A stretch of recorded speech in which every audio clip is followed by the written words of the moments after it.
Throughout this presentation of Pain and Your Brain, please bear in mind that all the suggestions I make, all the exercises I talk about are not meant to replace medical treatment or care.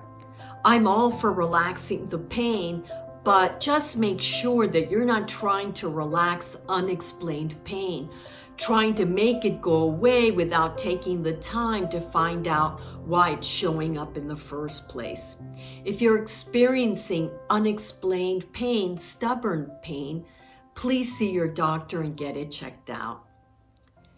If anything I share resonates with you, consider adding it to your pain management toolbox. Sometimes when doctors can't fix what's making us hurt or feel uncomfortable, well, we feel that sense of frustration, hopelessness, and fear. I know that when doctors couldn't fix my digestive system or bladder, I felt those things for many years, which is why I'm especially grateful to the powerful voice in me that was greater than the pain and urged me to get my training. And so I'm so grateful to the amazing instructors and authors who've given me the tools that have made such a tremendous positive difference in how often and how intensely I experience pain and discomfort. But as I like to say to clients, tools by themselves are powerless. It is we who make them powerful when we use them. Changing the way I feel about pain is what has helped me to manage it better. So I teach that our attitude towards pain is helping to shape how we experience it every day. Managing the pain experience is about staying mindful because for me at least, well, this more mindful mindset provides a powerful buffer against the pain. What I've learned for sure is that this mindset, the quality of those conversations that I have with the pain, with myself and others about the pain, is shaping my brain, influencing how my brain perceives the pain. And when it perceives it in a more productive and meaningful way, this is good news for me and my body. I've come to accept that my relationship with pain is perfectly imperfect. That like any relationship, it has its ups and downs. But learning to make peace with this perfectly imperfect relationship means that, on some days I'm going to use the tools and take my own good advice and manage the discomfort well, but that on others, I don't. And that regardless, I have to make it safe for myself to forget to use the tools and safe to forgive myself when I'm feeling capricious and I just don't reach for the very thing that I know can make me feel better.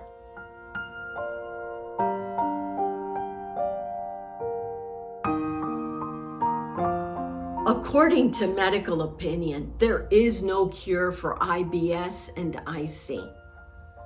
For years, I fought the reality of my situation, of the diagnosis, and I struggled to accept the reasons why these illnesses had manifested in my body. I struggled with accepting the decisions, the circumstances, the stress, which probably played a big role.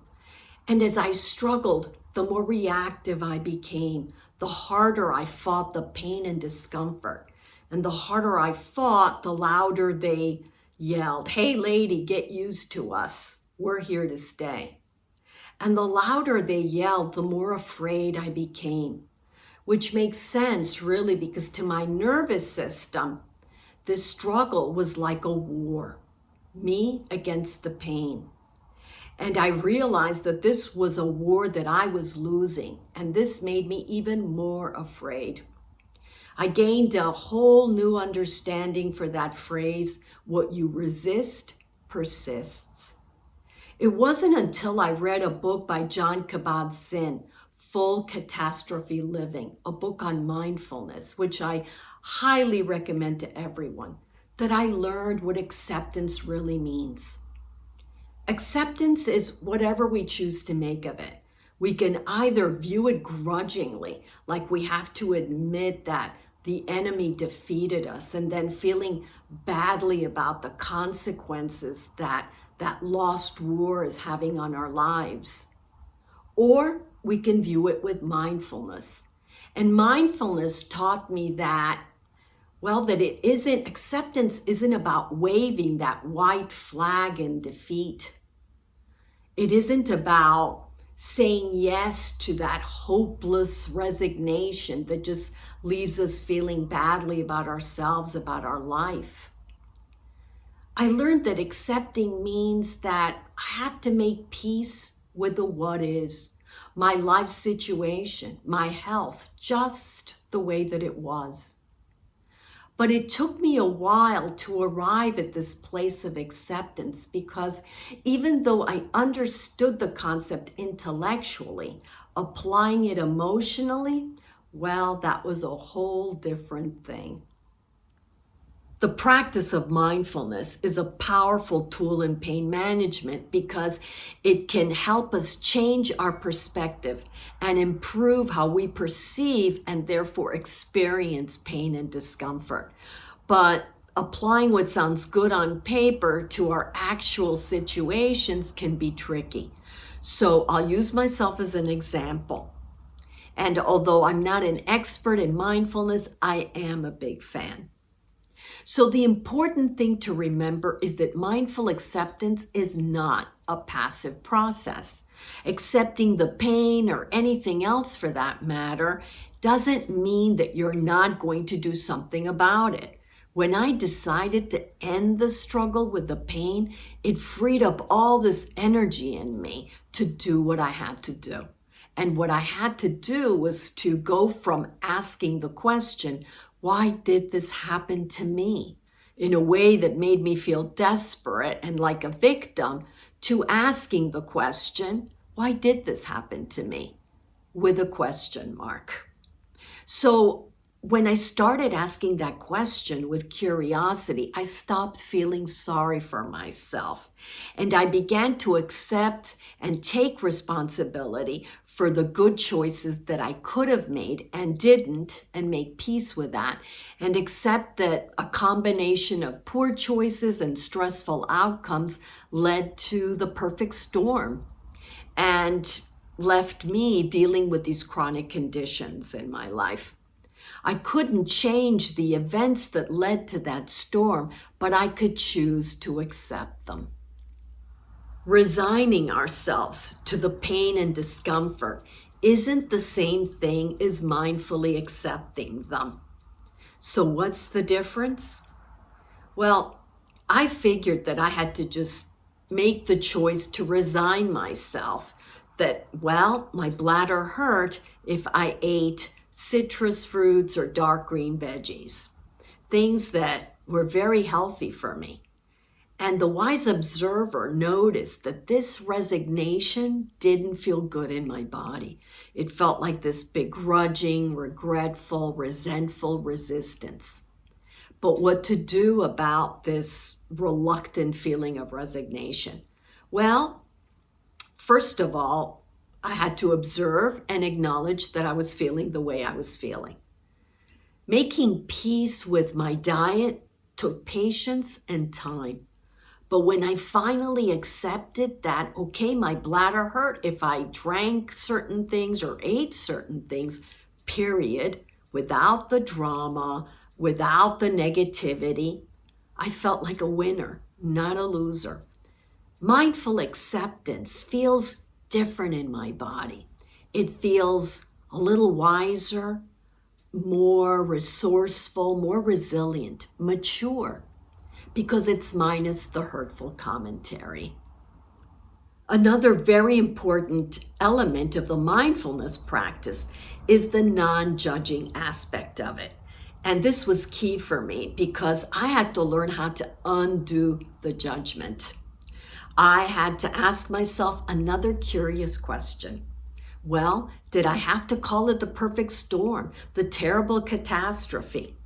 When I stopped doing that, I stopped viewing my situation from a negative and limiting emotional awareness that were just making the pain and discomfort feel worse. When I stopped feeding the drama that fueled the judgment, I finally started taking some of the struggle out of the pain. And it allowed me to experience the peace that acceptance brings. I couldn't change these illnesses, but I could change the way I perceived them. I could stop judging them, judging myself, and this made it so much easier to turn all those choices and circumstances and outcomes into valuable life lessons and wisdom. Another vital aspect of the mindfulness practice is the letting go. There's a Buddhist saying that I love: pain is inevitable, but suffering is optional. Well, I knew that in order to opt out of the suffering, I had to let go of the blame, regret, resentment I felt. These are what I call punishing emotions, because focusing on the coulda, shouldas, well, it stresses me out emotionally.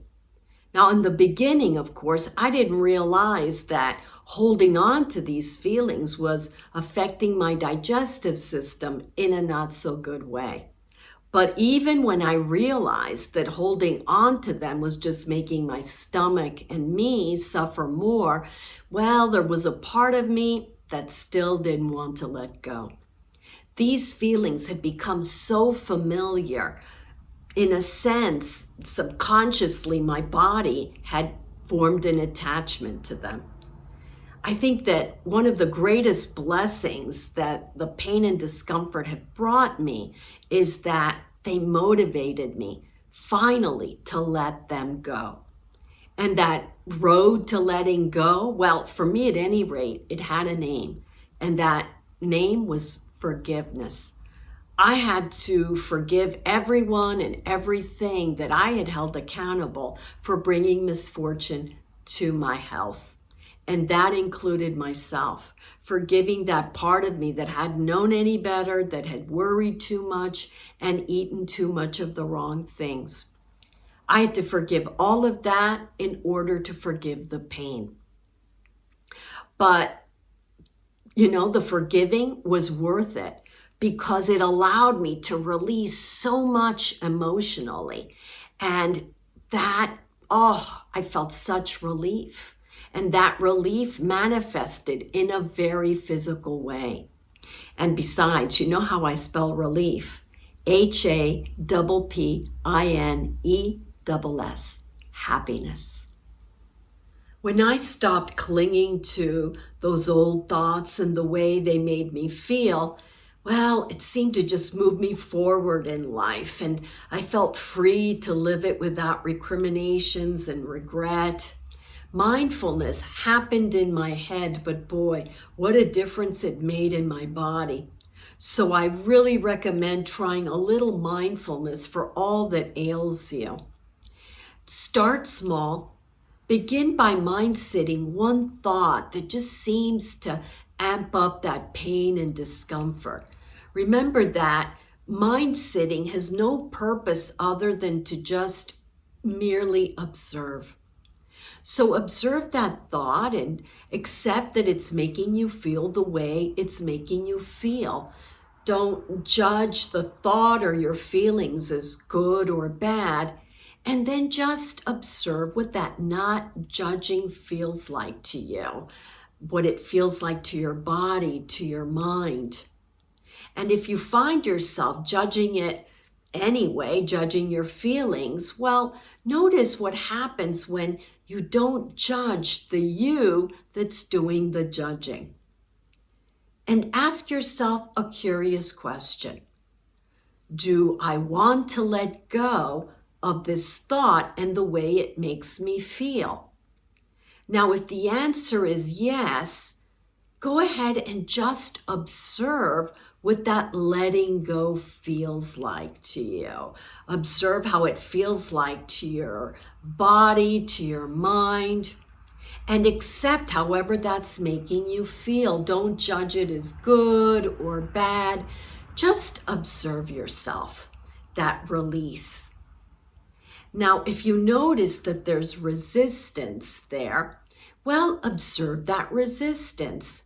Don't judge yourself for not wanting to let go. This isn't about trying to let go of anything. It's just about observing that, okay, you're clinging to that thought and the way it's making you feel, and just accepting that, you know what, you're holding on.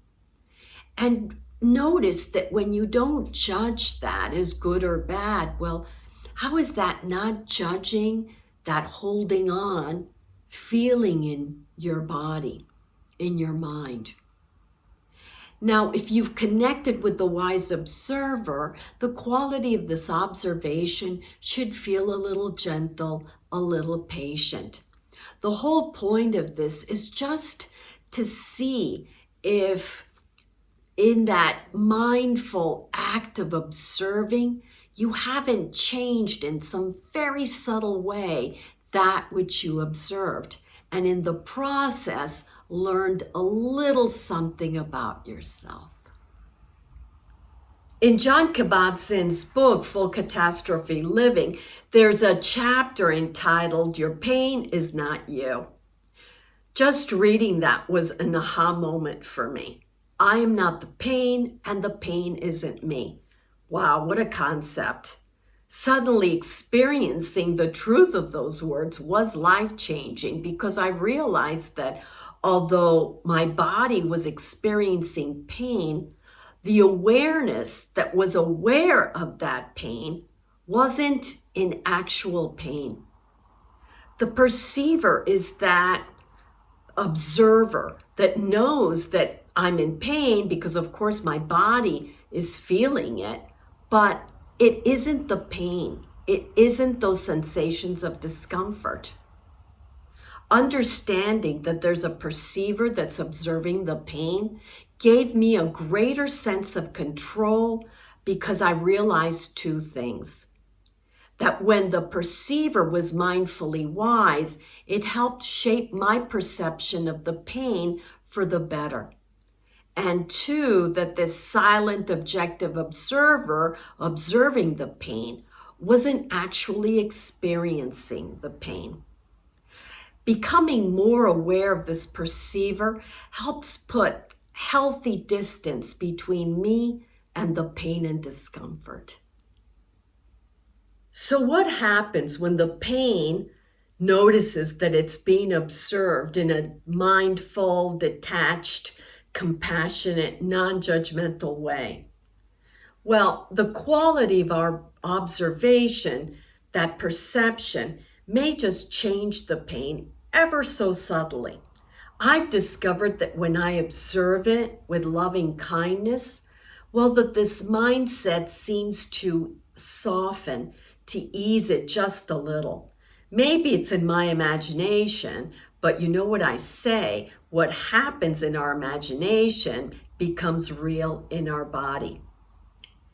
It took me a while to wrap my head around the idea that the thought, oh my God, I'm in pain, well, that the thought itself isn't an actual pain. Yes, thoughts can make me feel things, and one of those things is pain.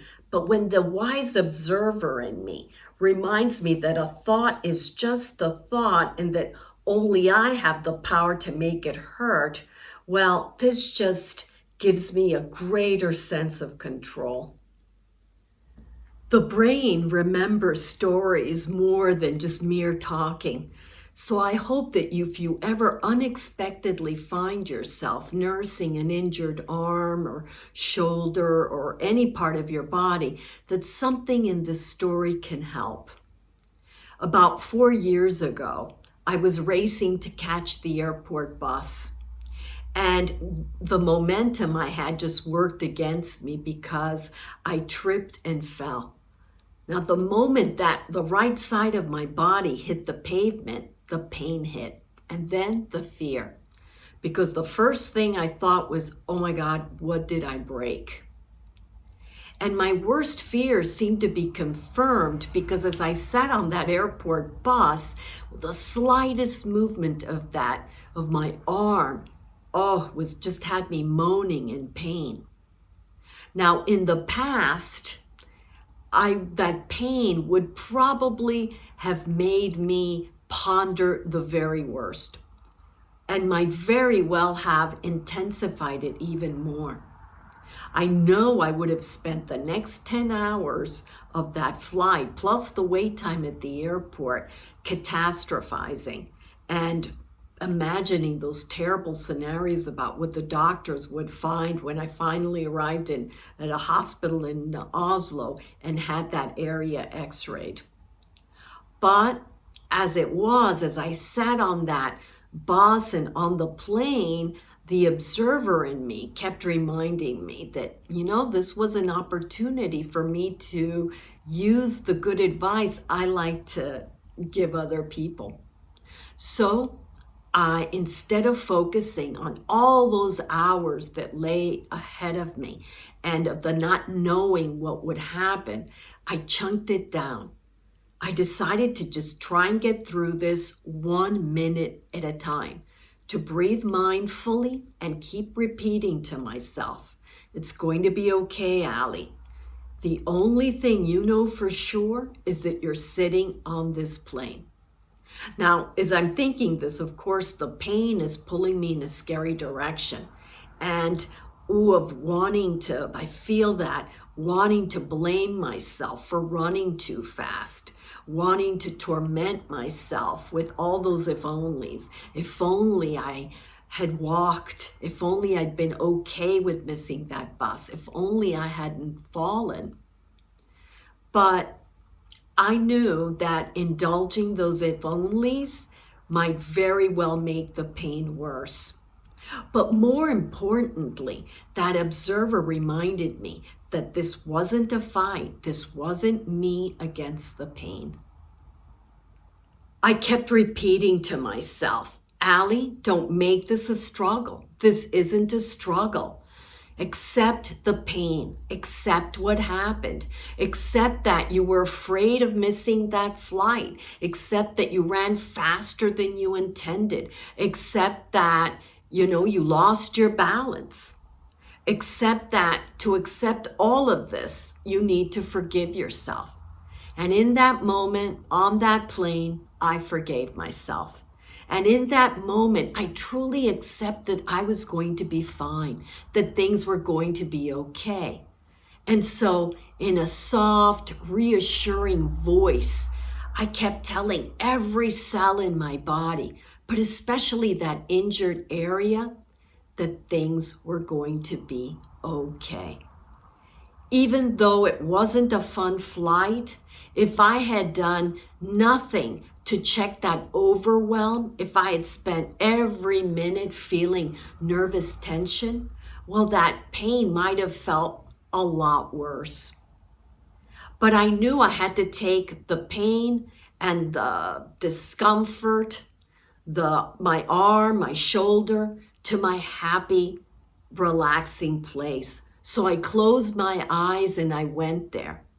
This made it easier for me to shift my awareness to gratitude, to feel grateful that, it could have been a lot worse.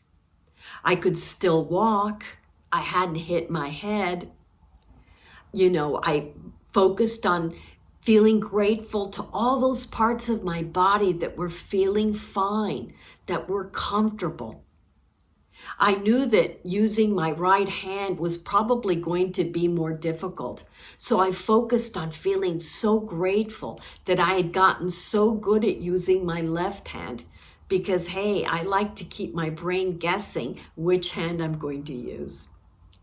In the 3 months that followed, when the pain was most intense, well, I accepted my perfectly imperfect efforts to manage it. And I kept reminding myself not to become annoyed with the pain for taking its sweet time to leave. And in the year that followed, as I focused on doing the physical therapy, well, I opened my heart to, the possibility that something good was going to come of this accident. And also, I kept reminding myself not to become annoyed at my arm and shoulder for taking their sweet time to heal. So, you know what? I had trained my brain to go in search of silver linings without pressuring it, without rushing it, with patience and encouragement, knowing that sooner or later it would find that blessing in disguise. And you know what? It did. And that blessing was the pleasure and satisfaction I derived from realizing that there's power in me, that I have the power to use these amazing tools.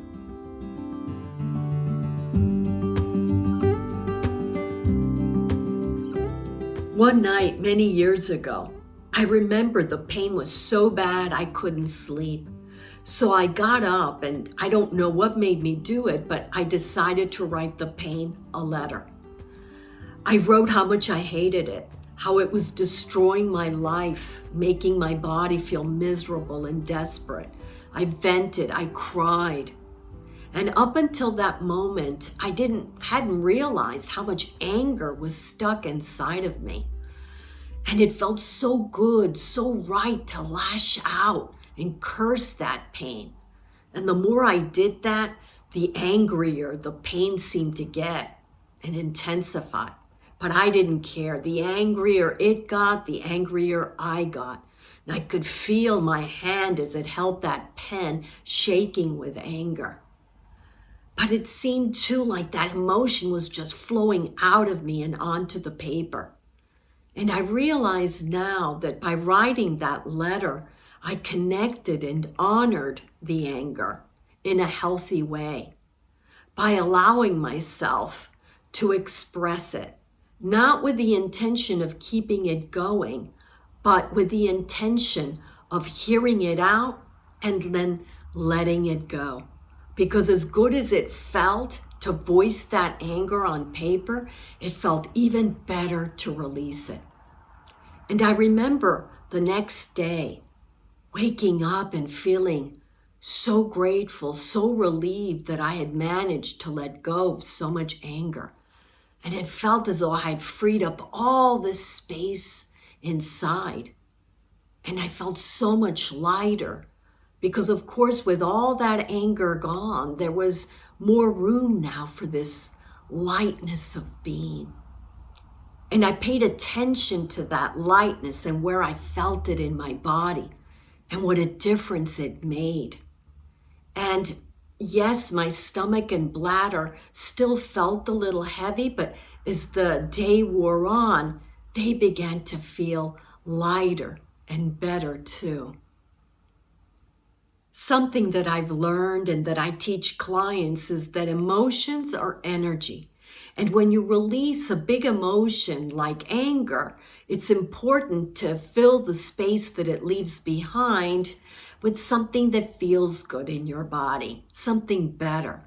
Otherwise, unconsciously, you may just continue to fill it with more of the same. If you feel inspired, try writing the pain a letter. Or you can type it on your computer. Pick a time when you won't be disturbed and give yourself permission to really surrender your thoughts and feelings on paper with the intention of expressing them, honoring them, and then letting them go. Release all that pent-up emotion and just allow your hands to move of their own volition. Pretend that it's your body writing that letter and that pain is listening, because in a very real sense, it is. And just allow yourself to write for as long as you want.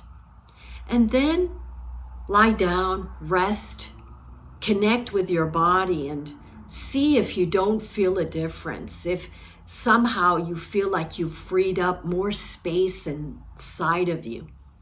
And if you have, ask your wise observer, well, what do I want to fill this space with? Maybe a little faith, a little forgiveness, wise acceptance, love, gratitude, relief, maybe a little lightness of being. Choose and then allow every cell in your body to really feel that emotion and see what a difference it can make. But in order to experience that lightness every day, to make it even somewhat sustainable, I had to change the dysfunctional relationship I had with the pain. I had to learn to look at it from a more empowering place so that I could learn to see it in a more empowering light. I once read that when you change what you see, the thing you see changes. Now, mindfulness made me look at this quote with new eyes, and it became, when you observe what you see, the thing that you observe changes. And this had a different feel to it, a different ring to it. For me, being mindful, well, it's like babysitting my mind, except that the babysitter isn't the loud, biased, opinionated critic in me. It's the wise, gentle, compassionate, non-judgmental observer. And it's this observer that made me realize that my relationship with pain had become so intimate that I had become the pain and it had become my master.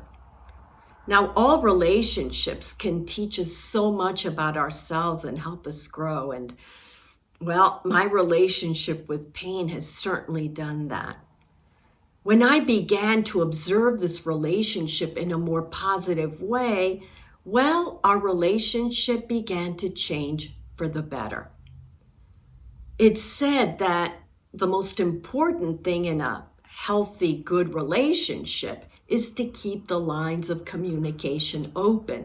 So I had to learn to communicate with the pain. Now, pain was this loud, clingy voice in my head that kept saying, pay attention to me. I'm the only thing that matters. Thankfully, my training taught me that if I could just learn to listen to the pain with the ear of my heart, because in the beginning, I thought I was better off just ignoring the pain. But I realized that the more I tried to ignore it, the louder this voice became. And that indeed, when I started observing it differently, well, I discovered that pain is not only an important messenger, but it can be a very wise and insightful one as well. I learned to ask the pain some really good questions. And as my clients and I have discovered, well, these can yield some very interesting and illuminating answers that can bring so much insight. I learned to take some nice, relaxing breaths, close my eyes, and ask the silence to call the babysitter, to come and keep the pain company, to observe it. And this enabled me to connect with the pain. If you'd like to change your relationship with the pain for the better, try doing this. Find a nice, comfy spot where you won't be disturbed. Take some nice, relaxing, mindful breaths and locate those sensations of pain and discomfort in your body and simply observe them with a gentle, unbiased curiosity. And it's interesting because curiosity can often lead to a curiously productive conversation. When you're asking the questions, continue to breathe mindfully and simply wait for an answer.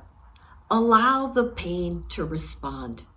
I know I like to focus on my heart and the rise and fall of my chest. Don't rush the conversation. Just allow those answers to come from the deepest parts of you. This may seem like a strange thing to do at first, but with practice, well, it can become an almost natural thing to talk to the pain. The first question I like to ask is, if you could speak, what would you say? One time I remember that the answer was that my impatience was hurting its feelings. And this made sense because impatience is like tiny drops of anger. So I realized I had to make an effort to be more patient with the pain, because patience is like tiny drops of wisdom. The second question is, do you have a message for me? And the replies I've received have ranged from the simple, such as I needed to drink more water, to the more complex, such as I had some resentment that I needed to forgive. The third question is, what are you teaching me? And how can I use this to make me stronger and wiser? And the great thing about asking this question is that it makes me feel like a victor and not like a victim. What is it that you really need from me to make you feel better?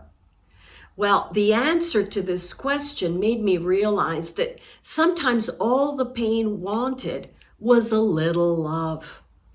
And it also made me more mindful about speaking to the pain in a gentler, kinder, more compassionate way.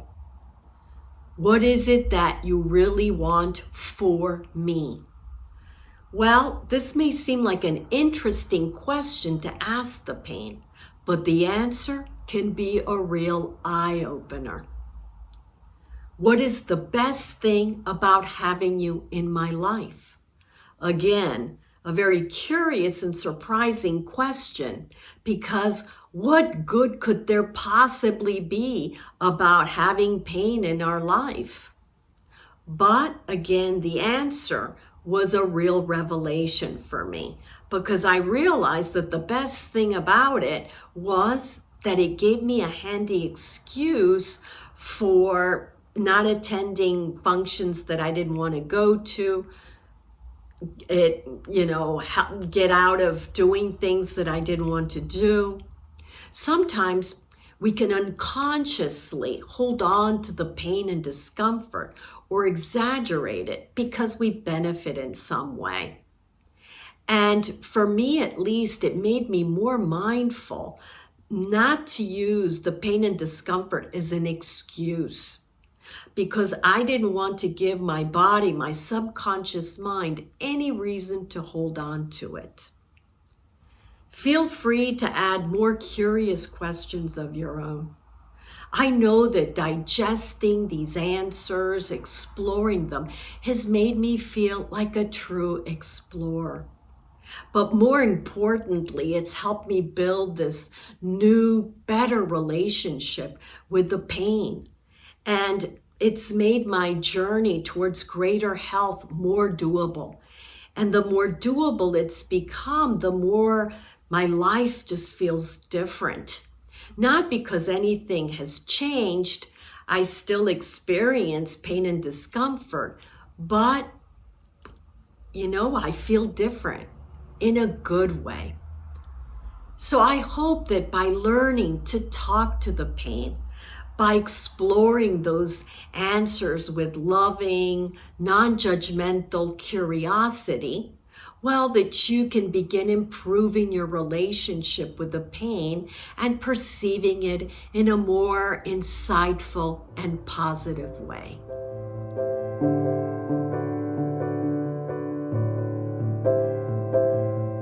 Sometimes those sensations in my bladder can feel really unpleasant. So one of the big advantages to being a hypnotherapist is that I've learned to use my imagination to manipulate the pain experience, to shape those uncomfortable sensations differently in a way that feels better to my body. Our imagination is an amazing gift. And what many of my clients could tell you is that it's absolutely worth the time to learn how to use your imagination to bring relief to the pain and discomfort in your body. What you experience in your imagination becomes real in your body. Imagery is how my brain communicates to my colon, my bladder, all the different parts of my body. And specific imagery sends intentional messages to those parts of my body that are in discomfort. So the more you practice using your imagination, the better you get at creating the right imagery for you. If you'd like, close your eyes. Take some nice, relaxing in-breaths and out-breaths. Locate where you feel the pain or discomfort in your body. Rate it from 1 to 10. This will give you a better idea once you're done with this exercise, how much of an improvement you feel. Get curious about it. Observe it free of judgment. This will help you get in touch, get a better sense for those uncomfortable sensations. Are they moving or still? Are they hot or cold or somewhere in between? If you could draw a picture of those sensations, what would it look like? What color would they be? What shape, texture, size would they be? Big or small, rough or spiky? What do they feel like? Do they feel like a small, sharp knife or a black, dull, throbbing, pulsating sensation? Do they have a sound? Do they sound like anything? Your subconscious mind communicates with your imagination. So trust that whatever images, whatever picture comes up, that it's the right one for you. So use the power of your imagination then to start changing that picture so that those uncomfortable sensations begin feeling more comfortable or even disappear. The goal here is to create comfort. So using the magic of your imagination, you can imagine changing those uncomfortable sensations.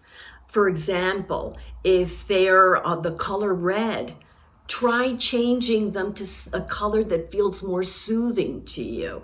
Perhaps white, yellow, green. If the sensations feel hot, imagine that you're bathing them in the cool color of blue.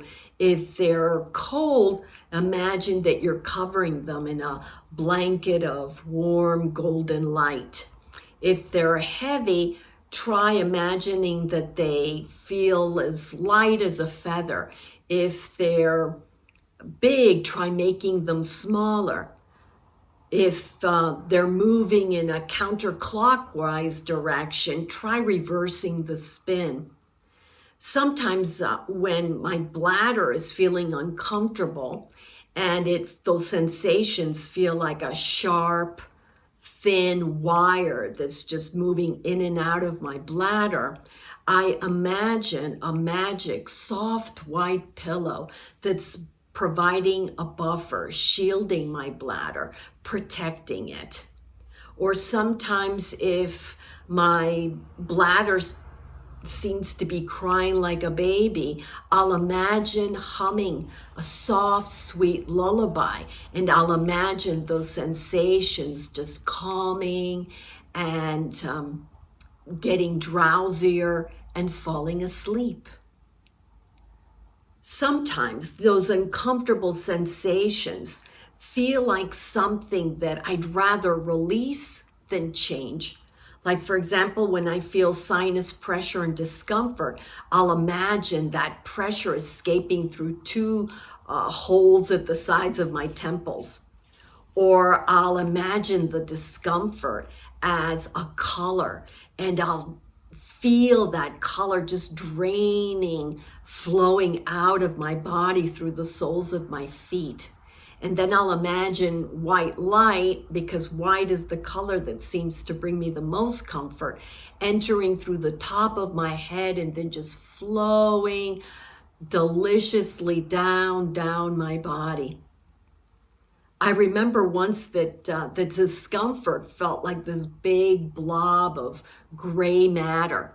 So I just decided to shoot this gray blob to another planet far, far away. What can I say? Our imagination is limitless. The important thing is that you really practice making those images come to life, that you vividly engage all your senses, because the more real it feels to you, the more real it's going to feel to your body. When you train your brain to predict creative genius, well, your imagination can astound you. Be patient. Give your imagination time to come up with an idea that's going to bring you relief. Get creative and allow your imagination to work for you.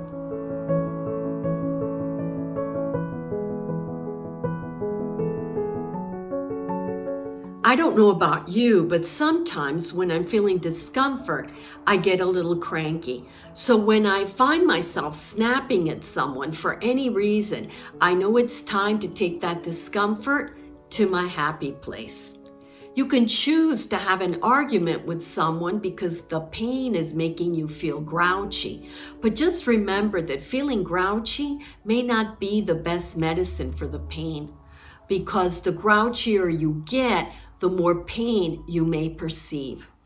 So try doing what I do and taking that bad mood on a 30-minute vacation. Tell it to chill out. A vacation for the brain can do wonders for the pain. So find your favorite spot at home, close your eyes, and decide, well, take that pain to a place where it can relax. And what's this getaway look like, feel like, sound like, smell like? Where is it that you're really escaping to? Remember that what you imagine vividly, you make real in your body. So maybe spending time on a tropical island that smells like your favorite fruit is just the thing to get you in a better mood. Imagining that lovely warmth of that setting sun, easing all that negativity, that irritability, and just imagining letting go of every drop of tension in your body. And imagining that delicious aromatherapy, relaxing your nostrils, relaxing every muscle in your body. What does that lovely imagery do? Well, it allows the brain to send messages of well-being to those parts of your body that may be feeling less than well. And your body responds, shows its appreciation by relaxing. And that better mood, that little bit of relaxation may be just the thing that you and the pain need to feel a little bit better. There was a time when relaxation was not on my to-do list. And as a matter of fact, I didn't even know it should be on there. If the stress and overwhelm in your life is telling you that finding time to relax is unrealistic, impractical, well, that's precisely when you should consider adding it onto your to-do list. What I've learned for sure is that relaxation is never an option, but this is especially true when we're feeling pain and discomfort. If The next time your back or your neck, your shoulders, your head are aching, and you're telling yourself that you're just too busy to relax, you may want to remember that maybe 20 minutes of deep relaxation can help your brain sort those pain signals in a way that can help ease that ache. Don't let that ache in your shoulders or your neck remind you that it's time to relax, or allow that discomfort to intensify by putting off that relaxation. Because when it intensifies, the very idea of relaxing can make it seem like an even bigger ask. Relaxation finally made it onto my daily routine when I realized that when I relaxed, I felt as though I was taking some of the tension out of the hurt and some of the hurt out of the pain.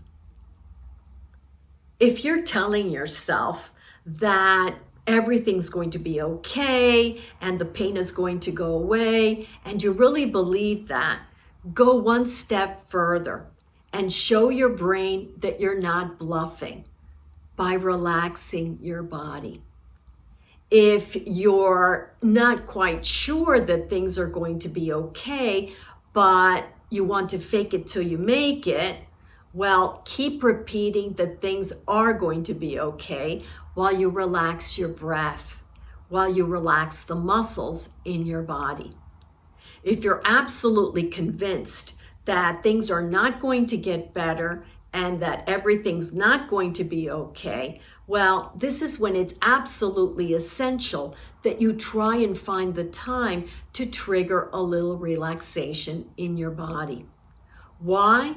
Well, because the fear underneath that negativity may just be making that ache feel even more uncomfortable. It's so worth finding the time to relax, because when we relax even just a little bit, well, it makes it more possible to, well, feel a little more hopeful, a little more positive. And even just a tiny bit of positivity can help your brain to sort those pain signals in a way that can bring even just a tiny bit more comfort to that discomfort. Remember that when we relax our negativity, we relax our feelings, which relaxes our body, which relaxes our brain, and those relaxed brain waves may just make that discomfort feel a little better. Sometimes when we're finally feeling free of pain and discomfort, that growing to-do list and its demands can lead us to overdo it. But although it's tempting to spend the day checking off items on our to-do list, cleaning, doing laundry, running errands, doing, it's even more important to set aside time to be at peace, be at rest. So I highly encourage you to write at the top of your to-do list, make room for at least 45 minutes of relaxing alone time. And here's something you can do with that time. You can close your eyes and just savor that feeling of peace, of relief that the pain and discomfort are gone. Relief, as I've said before, is a subtle shade of happiness. Imagine taking that happiness and spreading it all over your body and into those areas that you usually tense up. Just breathe in that feeling of comfort and relief and happiness and anchor it into your body. This is important because it reminds your body and shows the brain what being pain-free and deeply comfortable feels like.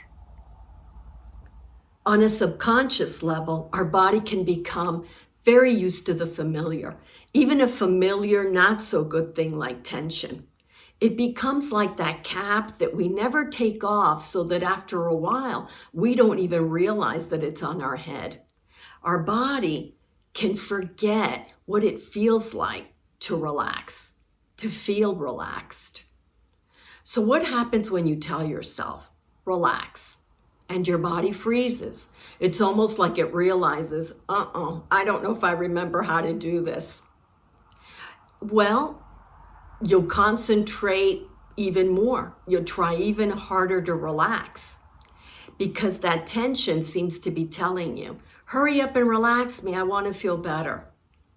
Well, that pressure to relax may just be making you unconsciously tense up even more. When I took my Hypno-CBT course, I learned about an exercise called relaxing without trying too hard. I came up with my own abbreviated version of it. So if you're like one of my clients who tell me that the more they try and relax, the less relaxed they feel, try it and see what happens. Close your eyes and scan your body. Notice where you feel that tension and focus on the pressure that you feel to relax. Notice how your thoughts and that effort to relax is making you feel, and what that pressure is doing to the muscles in your body, to that very tension. And now force yourself to relax even more and see what happens. Notice your breathing, but don't try to change or control anything. Just allow yourself to accept everything as it is. And then stop. Give yourself permission to let go of that pressure to relax, of that desire to relax, of wanting to let go of that tension. Tell yourself, you know what? It's okay to not feel relaxed, and not judge yourself. Let go of that wanting to know where this exercise is leading. And just notice what all this letting go is doing to your body, to that tension. If you'd like, you can imagine breathing in and out of the tension. And just observe what this complete acceptance is doing to your body. So for about 3 minutes, you're just going to observe how nice it feels to free yourself from any expectations, from any pressure to relax. And then you're ready to move on to step 2. In step 2, you're going to moderately tense the muscles of that area that you'd like to relax. And if you'd like to relax your entire body, well, then you're going to be tensing the muscles of your whole body.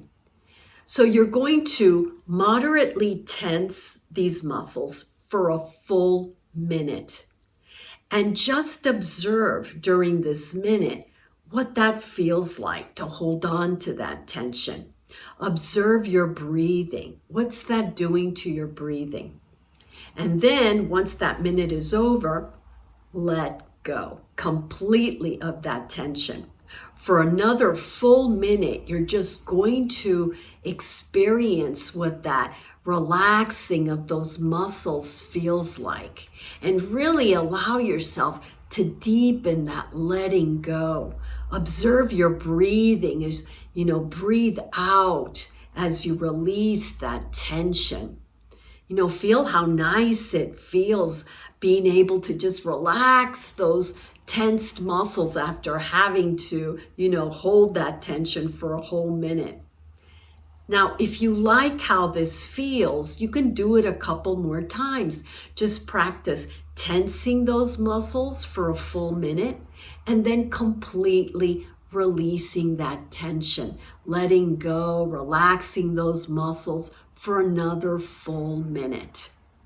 If you don't like this exercise, well, then just stop. And you know what? If you don't judge the how you feel, the fact that you couldn't relax, if you take the judgment out of the tension, out of the not being able to relax, you may just find that you've made peace with it. You've made peace with the not relaxing, with the tension. And this may just make you feel a little better.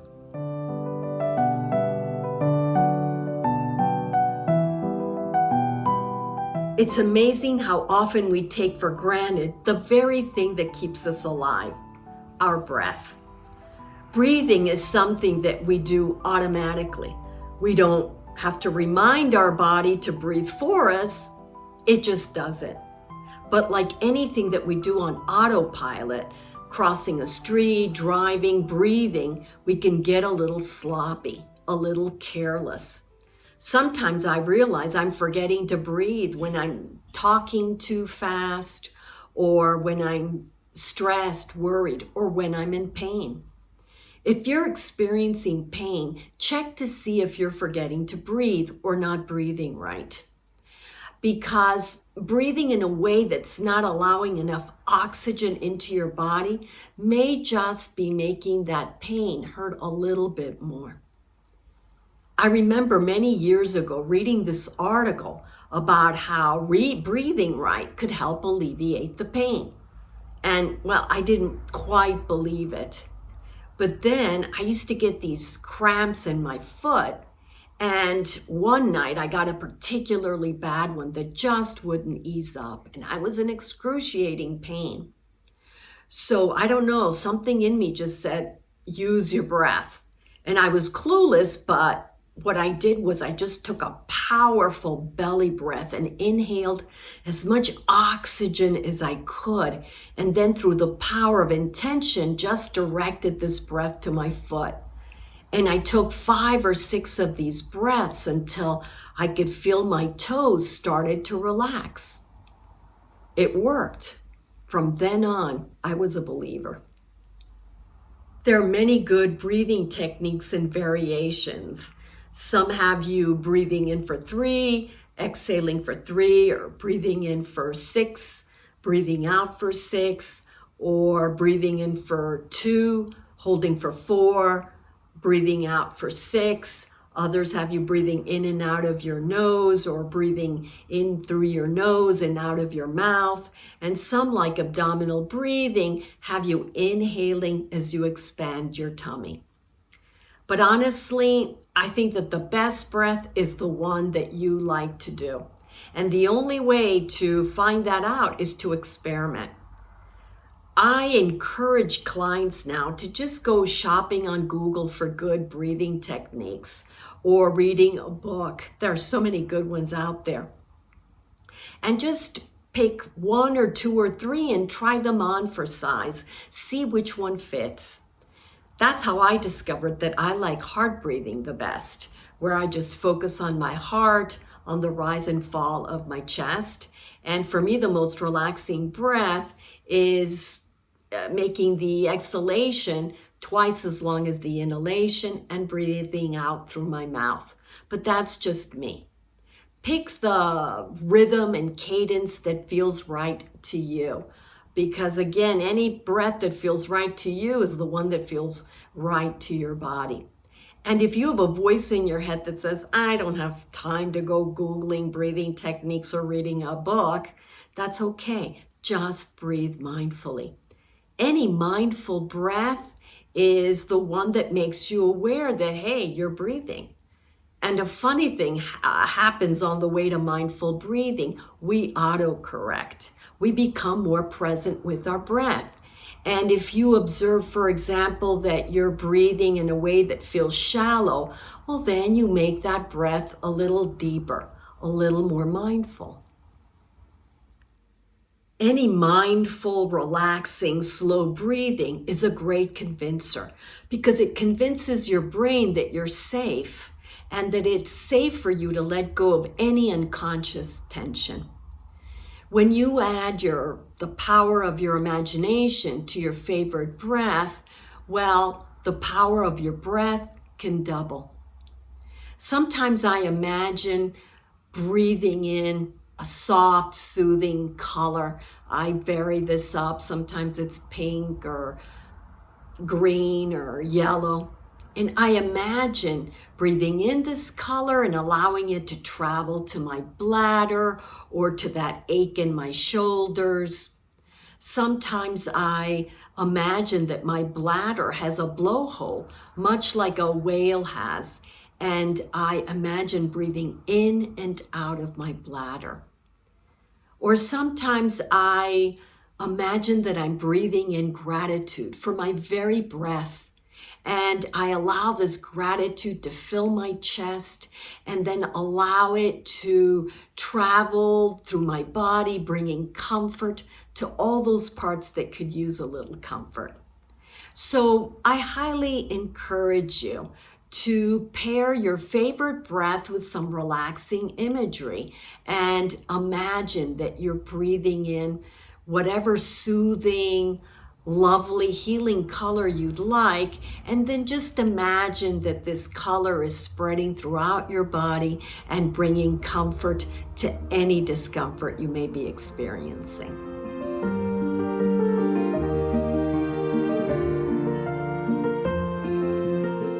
I believe that there is a part of me that is me, but yet it's also greater than me. And it's this part that is greater than the pain. And although the pain and discomfort have at times made a convincing argument to the contrary, I know that the quality of my life depends on growing this belief.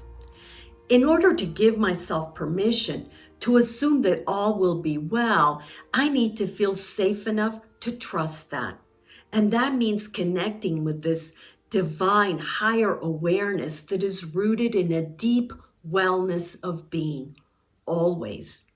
And when I connect with this awareness that has a divine, not a human perspective, well, it makes it possible for me to welcome into my awareness lighter emotions like joy, calm, gratitude, love. And even on days when, fear just wants to take positivity away from me, that I can feel good things despite the pain and discomfort. I know that when we ache physically, we can sometimes feel so alone. When I communicated with the pain and asked it, "What is it that you need from me?" and it answered, "I need for you to feel less alone." Well, it was learning to connect with this divine awareness that lives in my heart that always reminds me that I am far from alone. I so would like to encourage you to explore the relationship that you have with the part of you that is you, but yet also greater than you, greater than the pain. And whether you call this part God, Jesus, Buddha, inner healer, higher self, well, the name doesn't matter. What matters is the comfort and strength that you can receive from it when you explore, deepen, and strengthen that relationship. I hope that by doing that, it can become possible for you, just like it did for me, to think thoughts that are greater than the pain and to feel good things despite the pain and discomfort. I believe that it's so essential to grow the belief that even if managing the pain experience is an aspect of our life, well, that it isn't our life. Our life, are so much greater than that. And one way to wire this belief in our brain is by using power statements. These are statements that just power up our perception and, recharge our thinking in a positive way. And this is especially important on days when bad discomfort just seems to be clinging to us. Power statements let us know that, we're greater than the symptoms, the pain or discomfort we may be experiencing. So on not so good days, I'll say things like, "Hey, discomfort, I'm not you and you're not me. I'm so much greater than you." And I'll smile while I say this. Or I'll say something like, I feel you, but this moment is so much greater than you. And sometimes I have to keep reminding myself, repeating these statements all day.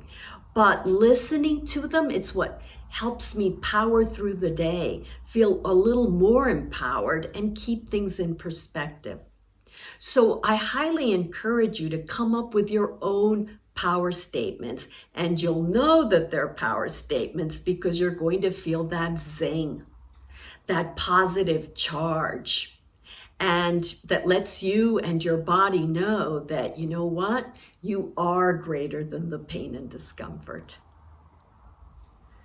Thankfully, this rarely happens, but when I'm feeling tired of the pain, tired of not sleeping well because of it, and this bleak tiredness in my mind and my body is making me feel as though I'm suffering, then I know that I'm unconsciously fighting the pain. And this is when I remember the words of Shinsen Young, the author of a great book called Breakthrough Pain.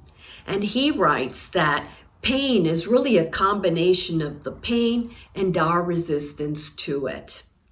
When we resist the pain, when we fight it, we produce a conflict that amps up those sensations that we experience as suffering. So when I'm feeling exhausted, I'll connect with the divine part of me that I call God's light. And then I set the intention to surrender to the light of God all my resistance, all those feelings and thoughts that are making me suffer, to surrender all the exhaustion in my body. And when I do, I feel so much better, so much lighter afterwards.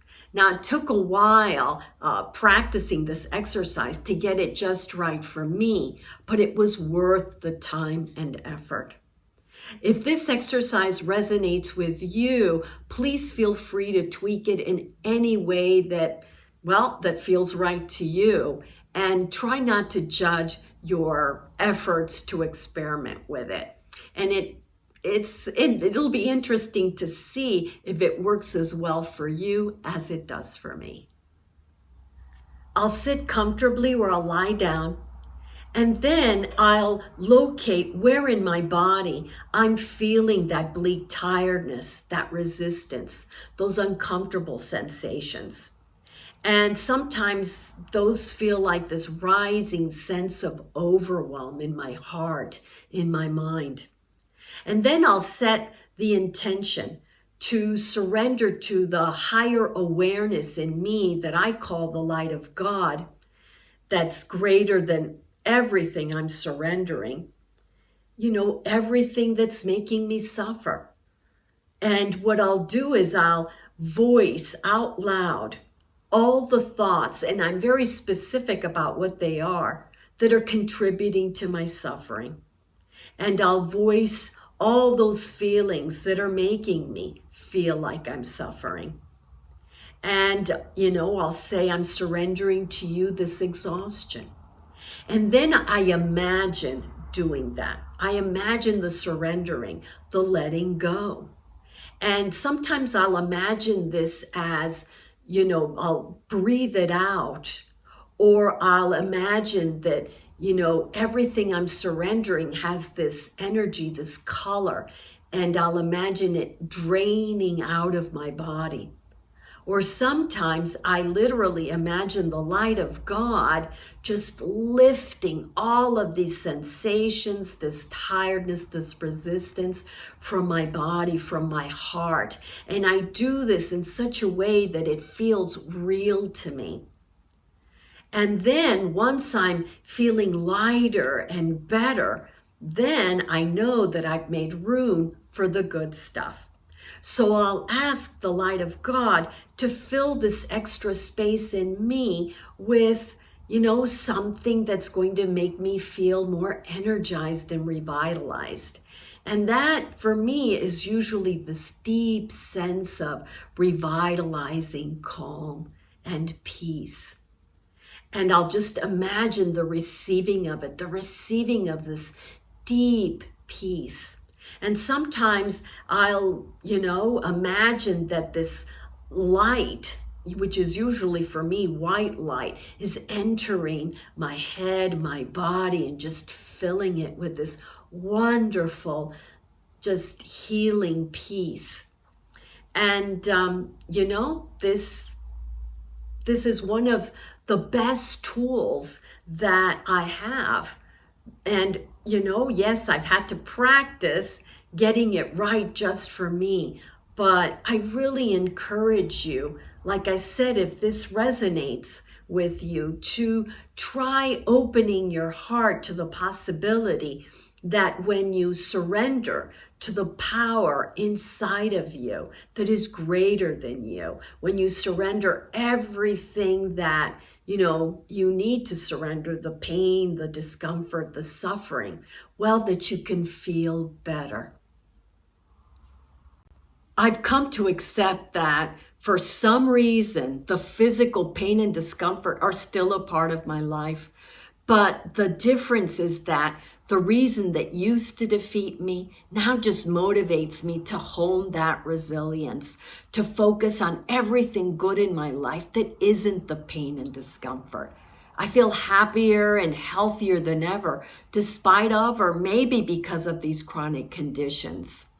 Their presence no longer hovers over me, doesn't feel encroaching or threatening. And I'm so grateful that I take all this gratitude to the happy bank every day.